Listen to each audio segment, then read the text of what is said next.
and we have to really escalate the noise we make so that we'll be heard.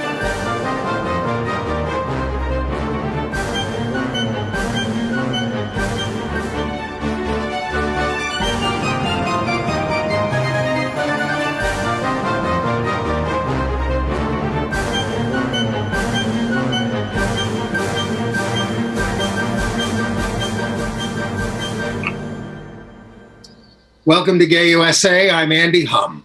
Hi, I'm Ann Northrup. And we start with some tragic news. The LGBTQ movement was really stunned this week by the untimely death of the transgender pioneer, Monica Roberts of Houston. Terrible, totally unexpected. But not so unexpected are the hearings for Amy Coney Barrett for the Supreme Court. And she used offensive language when talking about LGBT people. One of the few times we should say that she even answered a question. We'll go into some depth on her. Trump this week canceled a 500-person Pride in Federal Service summit that was to be taking place this month. Yet another outrage from Education Secretary Betsy DeVos. In better news, a record 574 out LGBTQ candidates are running for public office in this country this fall. People do ask us for better news. We do what we can, but we're constrained by actual happenings in the world. But a voting guide from Catholic bishops says Biden is far better on most of their issues than Trump. I don't know where to put that on the news. There was a big gay circuit party in Atlanta that flouted the pandemic distancing and mask rules. The NFL came out for coming out in football on National Coming Out Day. Saturday Night Live took on J.K. Rowling's transphobia. Kind of. Russian police arrested the members of Pussy Riot that we showed you last week, flying rainbow flags on government buildings in Moscow. And I'm going to give you my take on The Boys in the Band remake on Netflix. Oh, boy. But I guess we start with Monica Roberts. So sad. Such a shock. This came out of nowhere. It did, and there were conflicting reports about what felled her. I mean, she collapsed in a parking lot outside her building, and they thought she might have been hit by a car, but it turns out she had a blood clot. She had chest pains, a blood clot, and had not been feeling well lately. Now, Monica Roberts? I mean, the most prominent thing she did was the Trans Griot blog that she started back in 2006, and she was a transgender activist, and she was outraged that all these stories were being written about transgender people who were dying, who were being dead named in the press, who were being misgendered by, and she assiduously fought to. That's the reason that we talk about this on this show every week, because of Monica Roberts, because she got this information out. And, she had a long history in a lot of trans groups. As a big trans leader, people looked up to her. She was I only had a lot of time with her at a journalist conference in Orlando. And we were put into groups for the week, or for the weekend. And she was at my table. She is a formidable presence to be with. I will say that. Oh, and a formidable mentor to so many. So many of the comments when her death was announced were from people who said how important she was to them as a helper, as a role model, as someone who talked to them whenever they had a question or needed help. Just a huge presence in the entire LGBTQ community, a mentor across the board, but certainly specifically to young trans people. She was a native of Houston. She said she knew she was different at 5 or 6, and she transitioned in 1993-94. A founding member of the National Transgender Advocacy Coalition in 1999, and served as their lobby chair until 2002. And she was an activist in Louisville, serving on the board of the Fairness Campaign, which we talk about on the show quite a bit. But she began writing Trans Griot, and griot is a word for West African storytelling in 2004 as a newspaper column, and then became a blog in '06.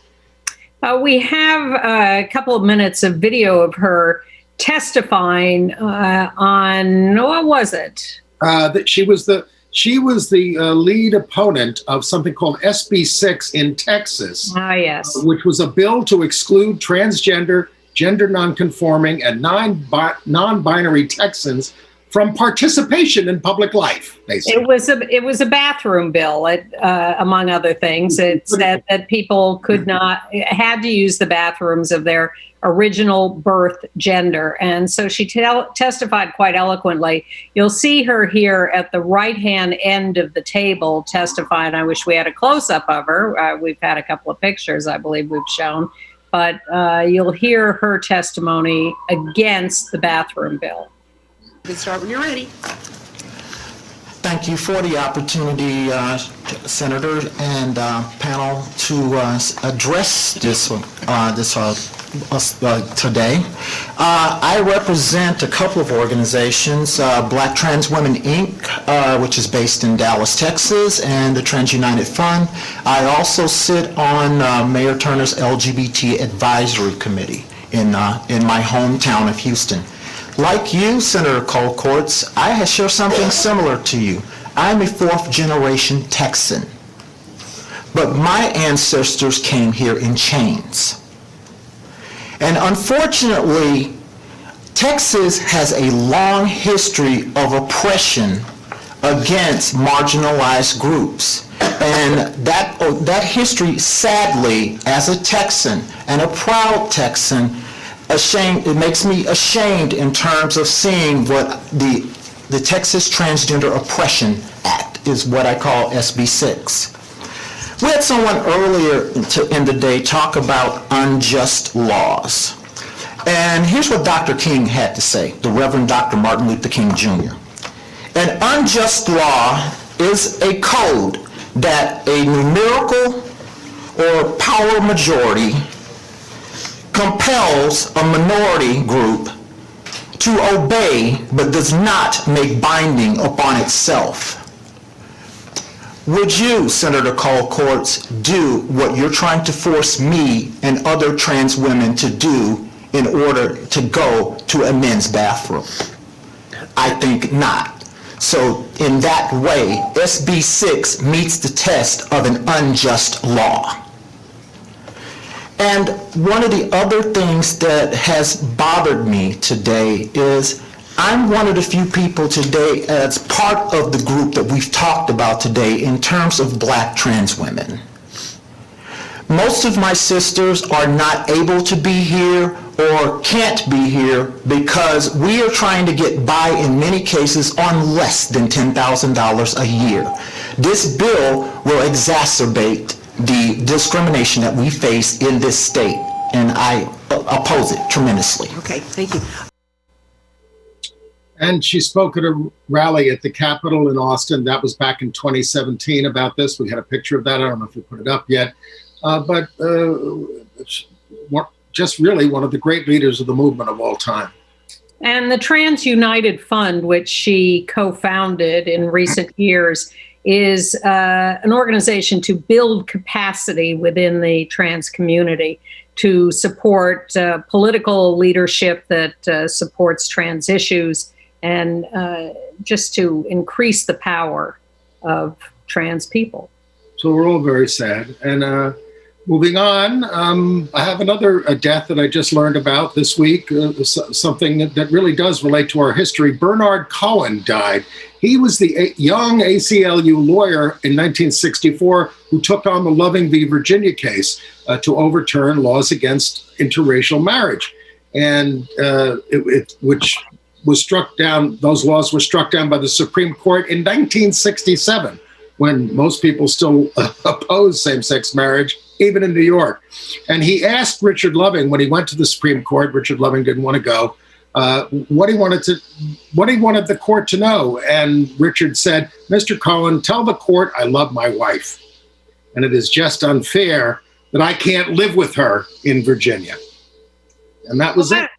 that's a good segue to Amy Coney Barrett and what the Supreme Court looks like now and will look like very shortly when she is confirmed, which of course we expect momentarily. The thing that caught our eye immediately this week in the hearings was her reference to sexual preference. I have never discriminated based on sexual preference, she said. Not only is that, of course, an offensive phrase, it implies that this is a choice, although she tried to backtrack on that later when she was questioned about it. She even tried to equate it with discrimination based on race. But I mean, the fact, it's also a lie. One of many she told in the hearings, that because we have reports from students at Notre Dame on the law school who say she has always gone to these right-wing groups and never met with us and never come to our groups. And besides that, she speaks to all these groups on campus that have virulently anti-gay speakers, famous ones. And of course, she herself takes fees from Alliance Defending Freedom, which is an anti-gay hate group that does legal stuff. And is also associated with the Leo Leonard, the Leonard Leo group that got her nominated.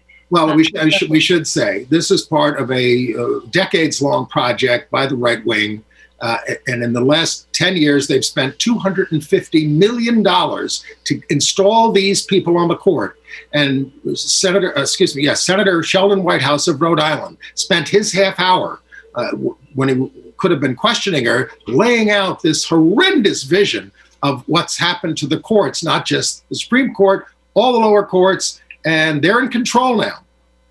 Look, they put Trump in the presidency to accomplish exactly this. The Notre Dame reference Andy made was to Caitlin Ringrose, who is the former president of the LGBT Law Forum, who wrote an essay talking about how Amy Coney Barrett was specifically not an ally of the LGBT students at Notre Dame Law School, wouldn't attend their events when all other professors would, and opposed the issues that they raised with the law school about inclusion, about just sanctioning their group and allowing it recognition within the law school. Well, Notre Dame doesn't have a policy against discrimination based on sexual orientation and gender identity. Exactly. And she would not help out there, in spite of her now telling the committee that she never has discriminated on the basis of sexual preference and never would discriminate on the basis of sexual preference. So Mazie Hirono, senator from Hawaii, was just, I thought, fantastic in going after her on this, listing all the LGBTQ cases at the Supreme Court, which by implication she would have been on the other side of. We might never have gotten Romer v. Evans or Lawrence v. Texas or the Windsor case or the Obergefell case, any of them. They would all have gone down with Amy Coney Barrett on the court, and they may all disappear with Amy Coney Barrett on the court. I love Senator Hirono. I thought she was, one mistake I think she made was not stopping and saying, to which you say, she didn't. Because all she was going to say was, I haven't discriminated and I wouldn't. I find discrimination abhorrent, which is what she actually said. Cory Booker also went after her on this and said, do you believe that sexual orientation is an immutable characteristic?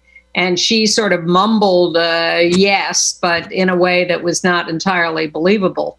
What I found interesting about this whole exercise, and believe me, I think it's a completely useless exercise other than to give the Democrats a platform to try to make their case that healthcare coverage is at risk, as well as reproductive rights and any number of things. But these originalists, this whole argument for originalism is about, we only look at the text, and if it's not in the text of the Constitution, then it's for the legislature, it's not for us. But I found in her testimony and in most of the decisions that these people make, there is such hypocrisy because they are perfectly willing to extrapolate a principle from the Constitution when it fits their worldview. It is only when it is on the other side that suddenly they're drawing the line and saying, no. She went into a whole thing about we can decide about cell phone privacy, even though that's not mentioned in the Constitution, because we can extrapolate the founders' devotion to no unreasonable searches and seizures, because of course that would make sense in the modern day with modern communications. But if you try to tell them that you can talk about privacy rights or about equal protection as it applies now, they say, oh, no, it's not explicitly in the Constitution. Well, look at the Second Amendment. I mean, it was, in the Heller decision, which Scalia wrote, they basically found an individual right to bear arms, even though the explicit language of the Second Amendment is, in order to form well-regulated militias by states, the right to the people to bear arms shall not be infringed. So she went beyond that. She in a case, found that there was a law that said if you've committed a felony, you can't get a gun. And she said, oh, no, it has to be a violent felony. Well, where's that in the Constitution? Exactly. She also, by the way, served on the board of the Trinity School, a Catholic school from 2015 to 17, which did not allow any children of gay parents at the school. I guess she doesn't think discrimination against gays is abhorrent. And of course, look, I mean, I'll just lay it out. Nobody's going to say this in a hearing because they're avoiding the question of religion. She belongs to an anti-gay organization, the yes, Catholic Church. I mean, if it was a church that said blacks can't be leaders, which the Mormon Church did until 1970 something, Mitt Romney was so relieved. He said he cried when they found a new teaching from God that said, "Okay, you can let blacks in." Come on. She has written about all these things. She has written anti-trans things. She has written anti-LGBTQ things. She has written anti-abortion things. But then she turns around at these hearings and claims that she has an open mind. And the problem is that she has such a placid demeanor at this hearing that everyone looks at her and say, well, surely when she gets on the court, she's too nice. She wouldn't do mean things. Well, there is a mean streak in this woman, and you could see as she got a little more tired or a little more fed up with the senators, the Democrats yelling at her, that she got a little tense and terse and angry, and I could see that there is a lot more there than she is letting on. Horror show. The only way to overcome this, after all this court packing by the Republicans, is to rebalance the courts. And if the Democrats won't do it for us when they get in, I know they don't want. A lot of them don't want to talk about it now. Some do, like Warren and Merkley, talk about it. And of course, the Republicans keep saying they're going to do it. They're going to do it. And I don't think the people would care if we expanded the courts. We haven't done that even in the lower courts for 50 years. You give people too much credit, and you leave out the entire lying campaign by the Republicans. They can do their lying campaign, but if we get power, we better do something with it, and not just appeal to norms, because Republicans have broken every norm in the book.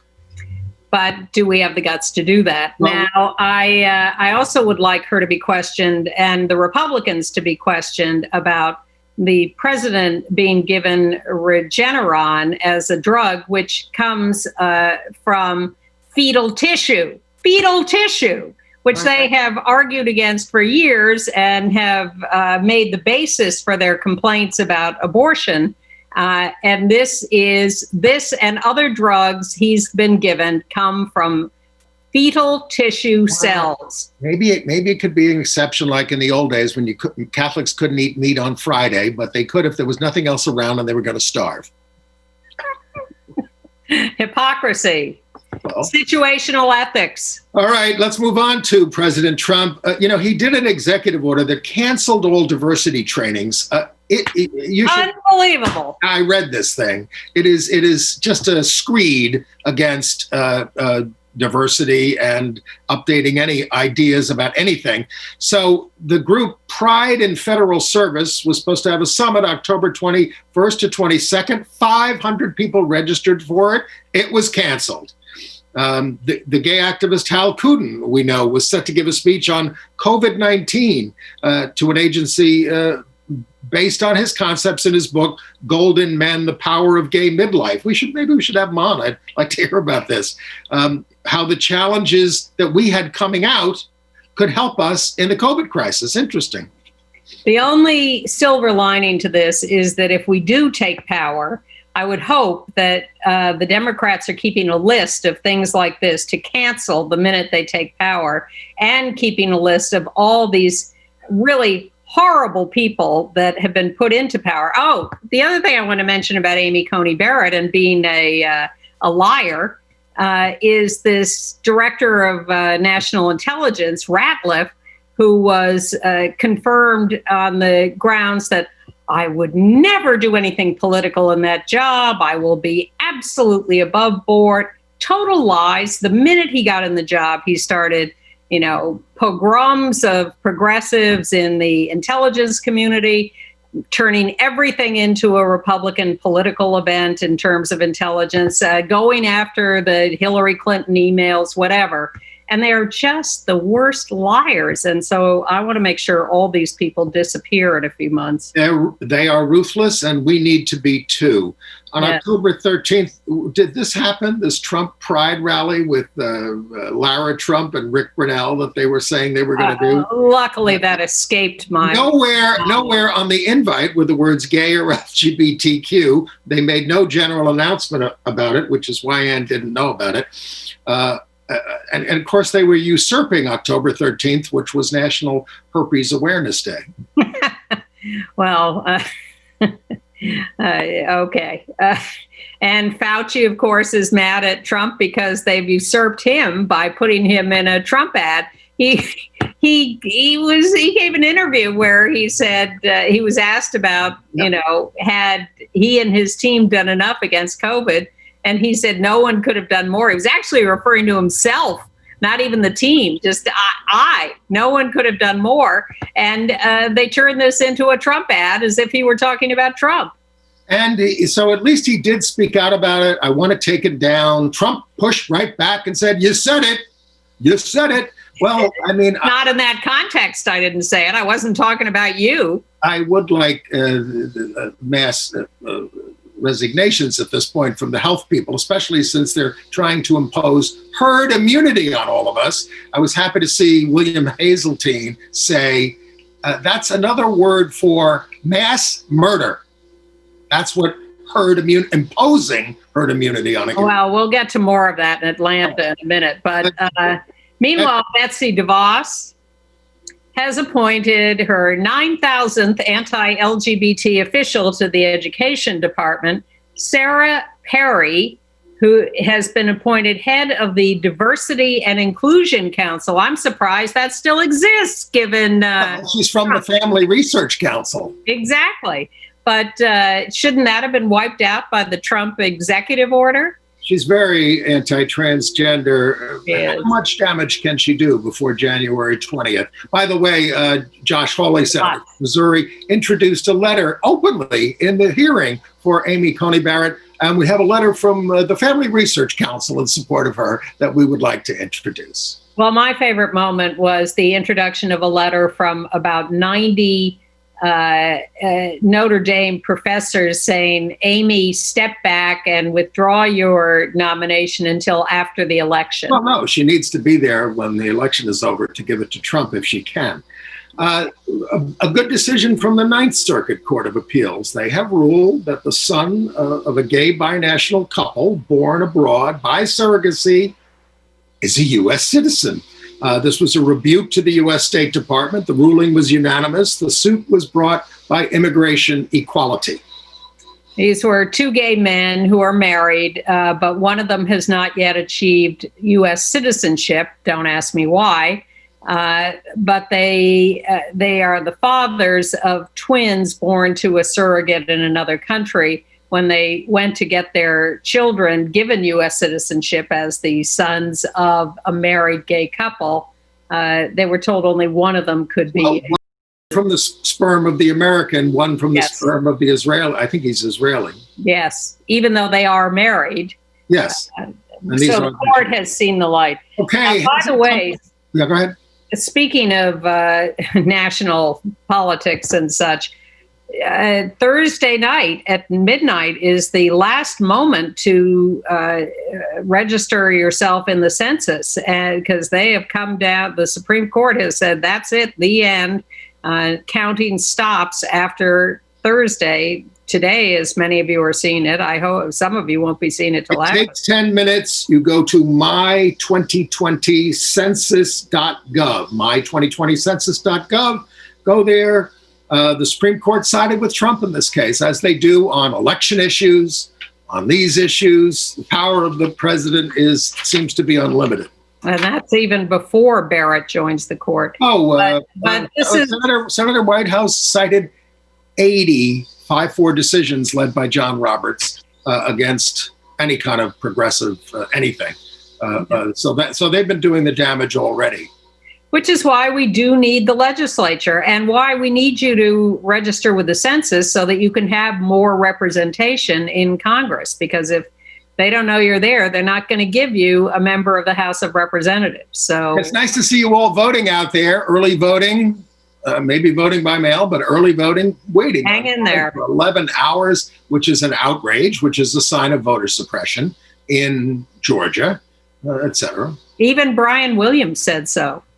That is the definition of voter suppression. Okay, Brian. I'm not watching NBC anymore since they're giving Trump that forum opposite Biden. Oh, God. All right. Well, let's move on.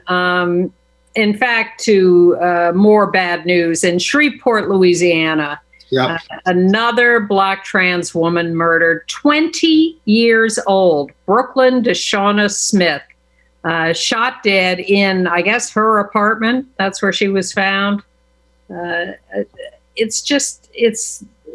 It was called an epidemic by the American Medical Association a couple of years ago, and it's only gotten worse. Brooklyn Deshauna Smith was studying cosmetology. She worked at a call center, and this was a homicide, 32nd one this year. All but one are Black trans women. Yeah. All right. Where are we now? A little update on the story about Chris Cooper and Amy Cooper in the park. Our friend Chris Cooper, the bird watcher. Originally we thought, well, this woman, Amy, called the cops on him and said, he's threatening me. Apparently, this case has gone, the Manhattan DA has brought this case to court, and it has been revealed that she made a second call, we're not sure exactly when, saying, he assaulted me. A Black man assaulted me. So they're still only talking about, making a settlement and giving her community service. Her lawyer is saying, this is political correctness gone wild. I mean, whatever.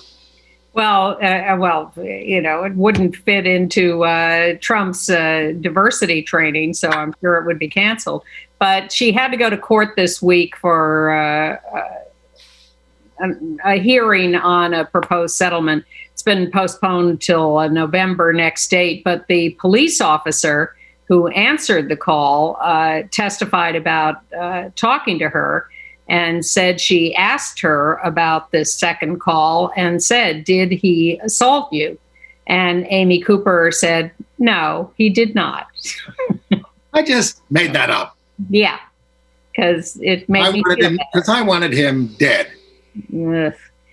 Well, we haven't heard from Chris about his reaction to this. All right, let's talk about. In the charming story out of going back to Louisiana, Pearl River near New Orleans, not Pearl River, New York, where I play golf, but Pearl River, Louisiana. So someone is going by a church. And it's late, and they see lights on, and they decided they'd check it out. Nosy people in Pearl That's how they caught the Watergate burglars. Yes, kind of. So they went and looked in the window, and there on the altar was a young priest having sex with two women who turned out to be professional dominatrixes. Reverend Travis Clark. He's been kicked out. Well, I mean, come on. He's a traditionalist. They used to use temples all the time for sexual rituals. Exactly. I think it's, and in Roman times, they were videotaping it. So they had the actual receipts, as they say. He has been prosecuted, or the women have been prosecuted for obscenity, clearly visible from the street. Now, it was all consensual. You may want to kick him out of the priesthood, but I don't know why they should be prosecuted criminally. This came up in my building because, we live in a big complex and there are a lot of windows out there. And one woman called management and said, they're having sex over there and they're not drawing the blinds. And the management, which is pretty conservative here, said, there is no law against that. If you don't want to look at it, don't look at it. Draw your blinds. Exactly. Well, the church's answer to this, aside from getting rid of the priest, was they took the altar out of the church and burned it. Evidently, it had been desecrated. Listen, he was also the chaplain at Pope John Paul II Catholic School, and his predecessor in that post was under investigation for sexting with male students, asking when they would turn 18. Maybe we should be asking Amy Coney Barrett about all of this. How can she Religious freedom. How can she be such a devout Catholic when it is such a hotbed of perversity? We don't like the U.S. Conference of Catholic Bishops. They're very anti-gay, but they released a voting guide with about 50 issues on it about how the candidates line up on the issues that they are concerned about. Guess who won? Biden aligned with them on 38 issues, Trump on 11, and after the fetal tissue stuff, probably just 10. Yeah. Most Catholic bishops are very buddy-buddy with Trump, especially Dolan of New York. Biden would be the second Catholic president, but he shares most of their alleged values. Well, now we have to ask him about those values. Well, come on, it's things like peace and helping immigrants and feeding people and things like that. Well, that would be good. Is he against the death penalty like they are? I don't know. I don't either.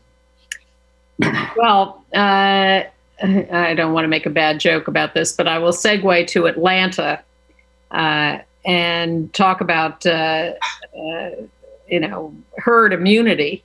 Evidently, that's what gay men holding a circuit party inside a bar in Atlanta were doing.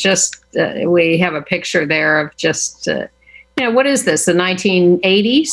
And one of them died of a drug overdose. But the real issue is COVID. Atlanta Pride, because they billed this as a Pride event, so they had nothing to do with that. All their events are virtual.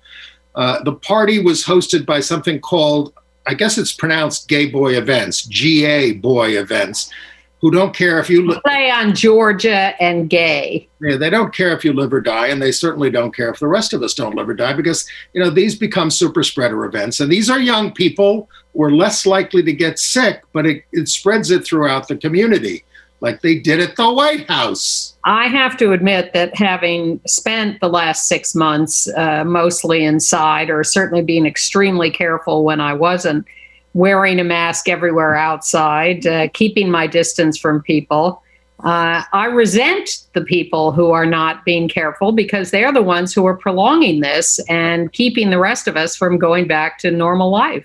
And I, don't like to be too pessimistic, but I'm, even if Biden is elected and he tries to promote, better things, and we constantly hear from good health experts all the time, there's so many people that are resistant to this point. I'm not hopeful.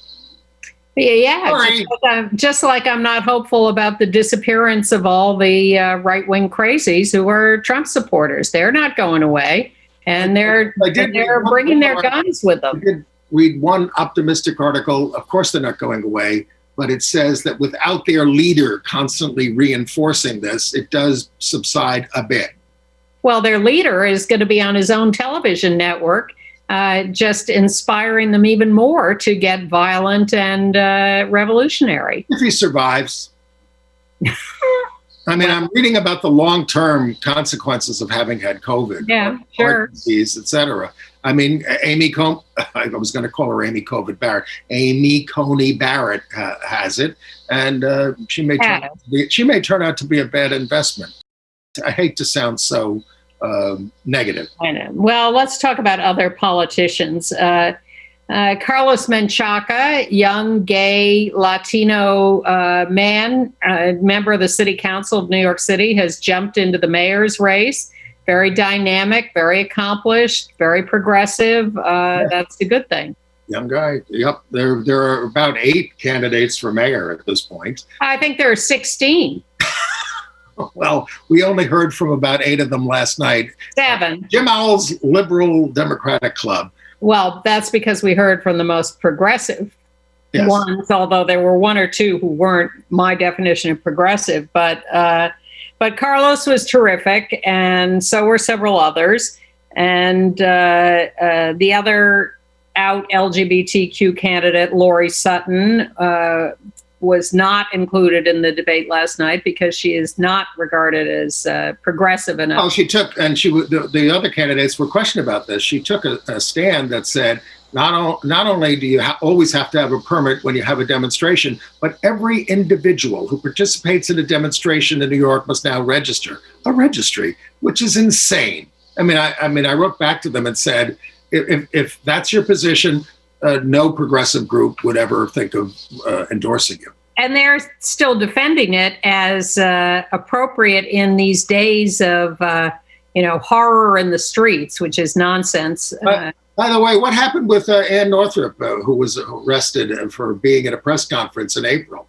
Still waiting to hear. The courts were closed, and I haven't heard a word from anybody about them pursuing the summons I was given. So well, thank you for your maybe I'm someone who has fled my my ticket. Maybe a van is going to pull up and any day now. One can only hope. All right. Also, another progressive candidate for mayor, Scott Stringer, is now under a little cloud because his past as an associate of Roy Cohn in his young days has been dug up. He was part of a group through his mother, his late mother, who died of COVID, by the way, and he blamed that on Trump, which was nice. But when he was young, they were trying to supplant some reformers. The Cohn was, and organizing people in Manhattan. It was not successful to supplant them in the leadership of the Democratic Party. But, Scott has been, I will say, a pretty solid progressive for a while. Terrific. He's been terrific, yes. And there are 574 out LGBTQ candidates around the country, which is a 33% rise from 2 years ago. We're coming out in droves to run for office, and those are just the ones that we know about and have been publicly identified. And if you would like to read about who in your area might be out, who's running, go to victoryfund.org. What was I going to say? There was a slight decrease in trans candidates, but a big increase in non-binary or gender non-conforming candidates. The Human Rights Campaign, by the way, also came out with their congressional scorecard on how your representatives voted on these issues. So if you're interested in how your person voted, your representative voted, go to hrc.org. Didn't everybody either get a 0 or 100%? Pretty much. I mean, the Republicans were so low and below 10%, basically. And most of the Democrats were above 90 and many 100. Can I go to something else? Adafe Akporo, who was on the show a few weeks ago, great advocate for immigrants, an out gay Nigerian immigrant himself, runs a shelter in Harlem in Manhattan here in New York. A terrific guy, and a very popular guest on our show. We heard from so many viewers about how much they like him. Well, he is now one of the 5 first winners of a new thing called the David Prize. So he and the rest of them each get $200,000 for their work. That's a huge endorsement of his work. Also, Domingo Morales was another winner for his project to make compost power. He was a mentee of David Buckle, the out gay lawyer from Lambda who quit Lambda and devoted his life to composting and environmentalism, and in a very sad and tragic moment, immolated himself in Prospect Park a few years ago as a protest in favor of environmentalism. Domingo is carrying on his work and was also one of the first 5 winners of this David Prize. So congratulations to both Adafe and Domingo. And we appreciate the people. We made one little announcement here on the show that if you want to support Gay USA and donate, you can go to gayusatv.org, and you did. So we appreciate that. And you can still do that. The website is available 24/7 for anybody who wants to help support our work. But fill out the census first if you haven't. Yeah, there's a time limit on that. We better go. And in New York, a U.S. District Court Judge, May D'Agostino, put a hold on a lower court decision stopping New Hope Family Services of Syracuse, an Alliance Defending Freedom case. The service said that they would refer people for adoption to other agencies. New York bans discrimination, and you can't operate in this field if you discriminate. And Catholic Charities in Buffalo just quit rather than comply with the law. But now this group is suing for the right to discriminate. I'm surprised that Amy Coney Barrett has not been asked about the Philadelphia case that is coming up to the Supreme Court, because that certainly is about religious freedom, and that should be put on the docket quite openly. And I couldn't possibly comment. Yeah, exactly. No, of course you couldn't. But those issues could be elucidated productively, I think, in the hearings.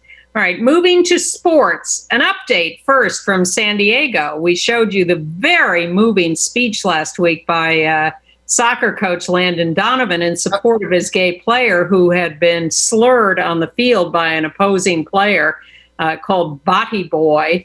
And the referee said, well, I don't know what that means, so I can't punish him.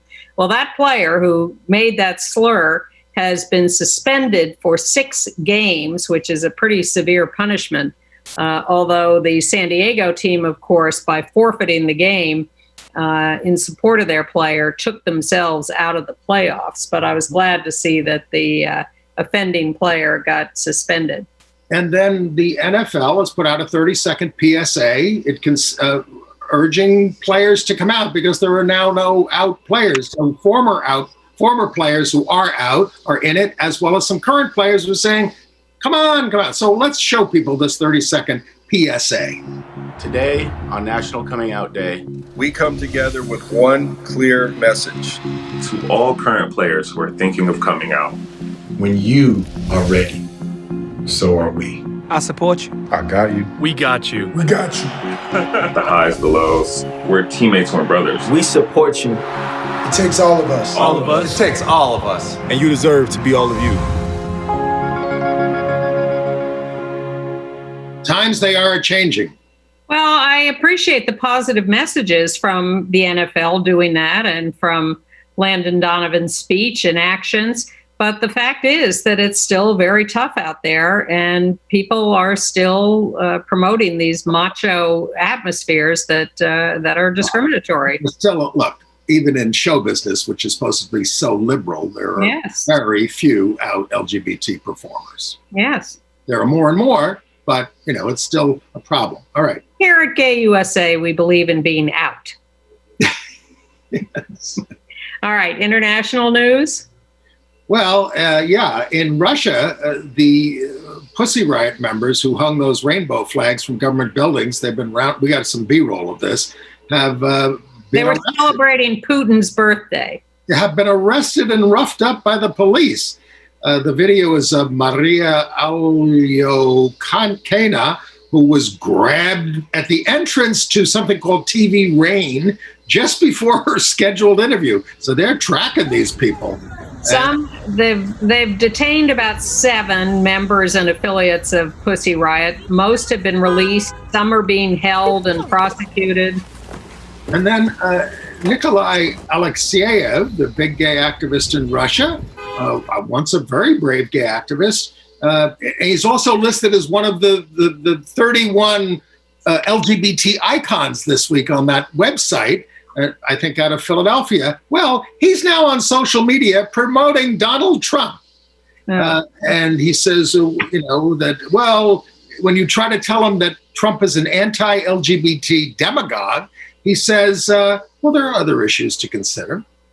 Well, here are the issues that Pussy Riot is promoting by hanging those rainbow flags and putting themselves at physical risk. They want same-sex partnerships legalized. They want the brutality in Chechnya investigated and stopped. They want the harassing of ally organizations stopped. They want a non-discrimination law. And they want the harassing of LGBT families to stop. Okay. In the United States, not going to happen in Poland, where the government is proposing a new regional family rights treaty to supplant European Union guarantees of non-discrimination. Well, the new Minister for Education and Science in Poland thinks LGBT people aren't equal to normal people. And that's true. We're better because we have to put up with bigotry from people like you. Anyway. And sadly, World Rugby is proposing to ban trans women from World Rugby while accepting trans men on the grounds that trans women have too much advantage physically from having gone through male puberty, and it's too dangerous for the other women to have to compete against trans women. This is all utter nonsense, but that's the stereotype they're buying into. Back to Poland, sort of, in the United Kingdom, the left-wing Guardian newspaper, my favorite there, they use the Polish cartoonist Andrzej Kraus for cartoons about Europe issues. And activist Peter Tatchell exposed him as the court cartoonist for the anti-LGBT Polish right wing back home. He's been doing cartoons comparing same-sex marriage with bestiality and racist cartoons as well. So the Guardian agreed to let him go. Okay. AIDS news? The Vatican, 4 of the Swiss guards tested positive for COVID. They live in very close quarters and are known for mixing it up. Kind of a threat to the Pope. One way or another. Kind of a threat to the Pope, who often goes maskless. And how would they elect a Pope? How would they have a conclave for the Pope in the COVID era? They have to do it in the Sistine Chapel. Well, there aren't that many cardinals who vote. I'm sure they could spread them out. They'd probably do it in St. Peter's rather than in They'd have to travel on planes. We're not allowed to go to a lot of these countries. Oh, maybe they do it on Zoom. Maybe they'll just bring back Pope Ratzinger. All right, AIDS news.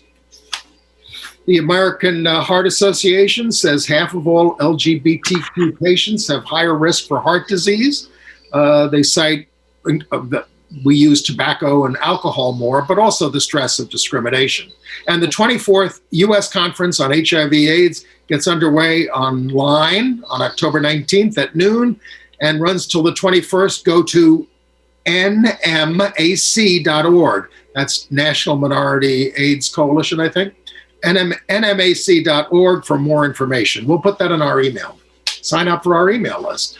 All right. Entertainment news. Well, I am eagerly anticipating the opening this week of New Fest, the New York LGBTQ Film Festival, because you don't have to go to the theater. You can watch it all online. Some events are free. Some you have to buy tickets for.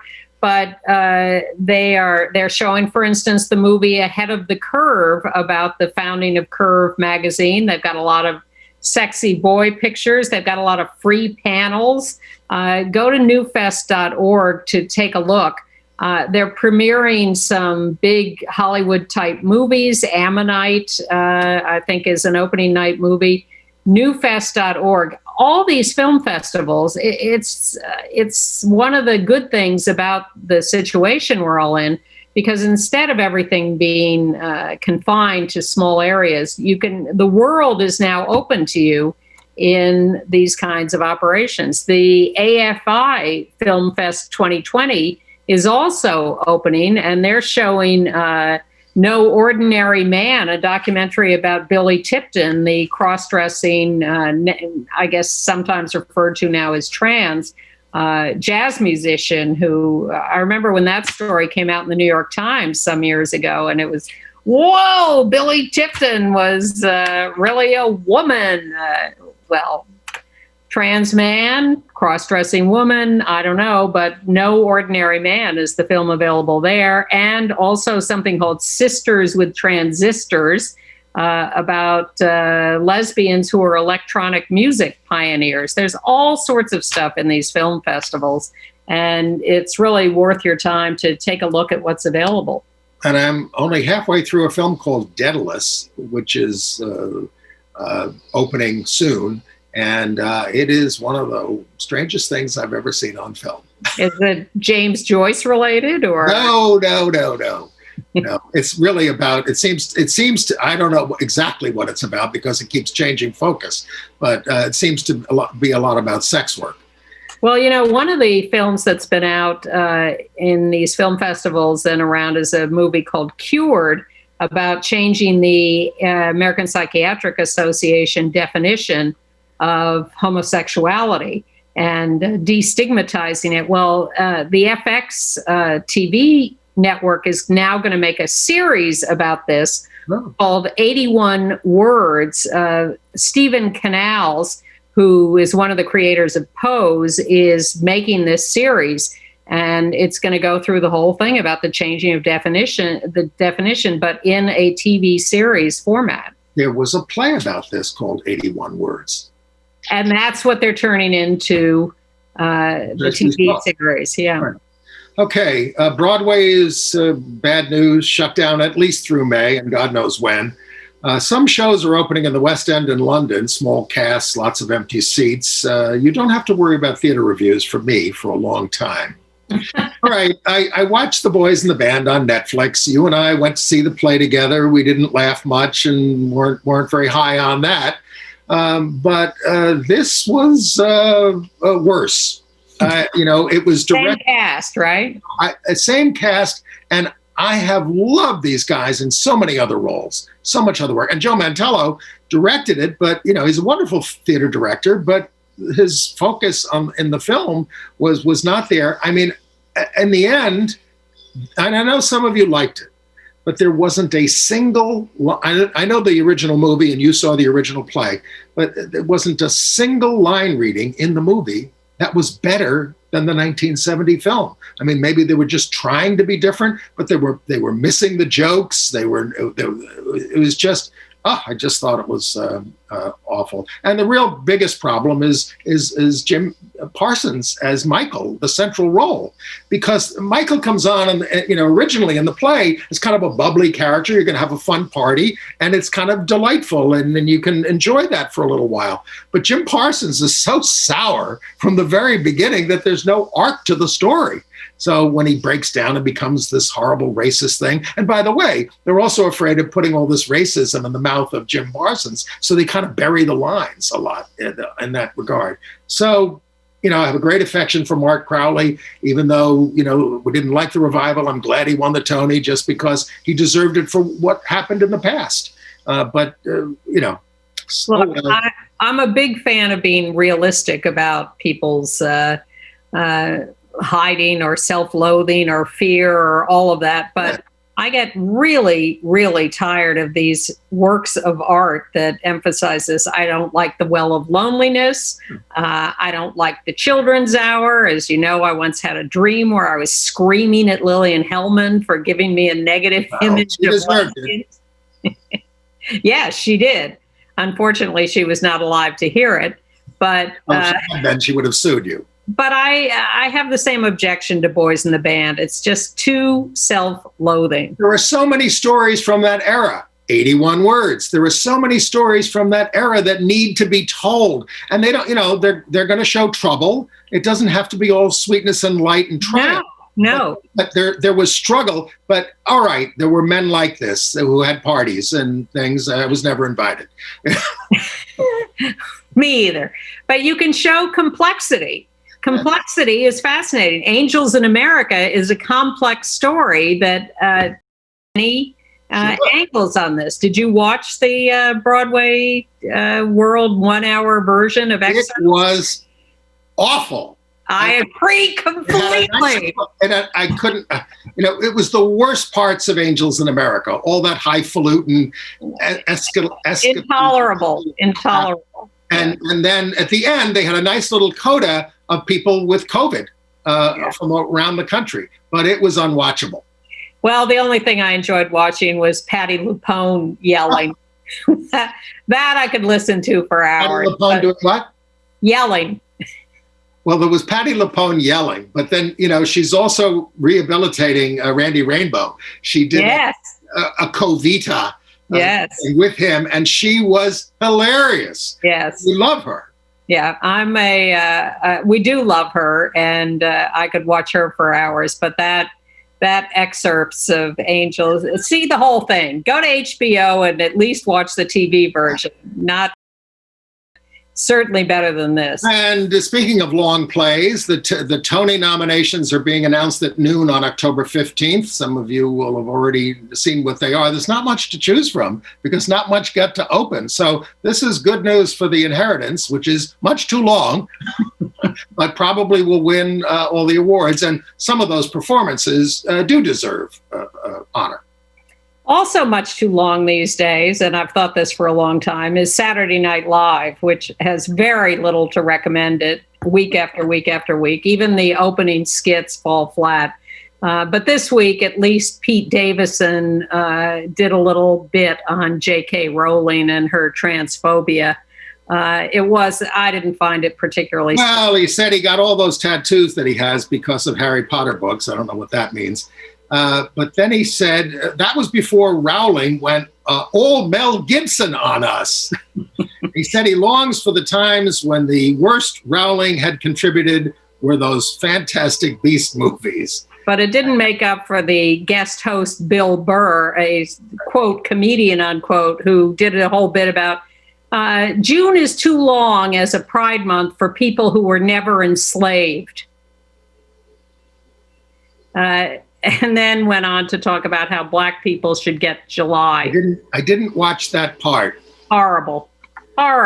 We're coming down to our last few seconds here. What do we got here? Come on. I think we're done, aren't we? Well, we have 13 seconds. Fill out the census, vote, and we will see you next week. Thanks, everybody. See you then.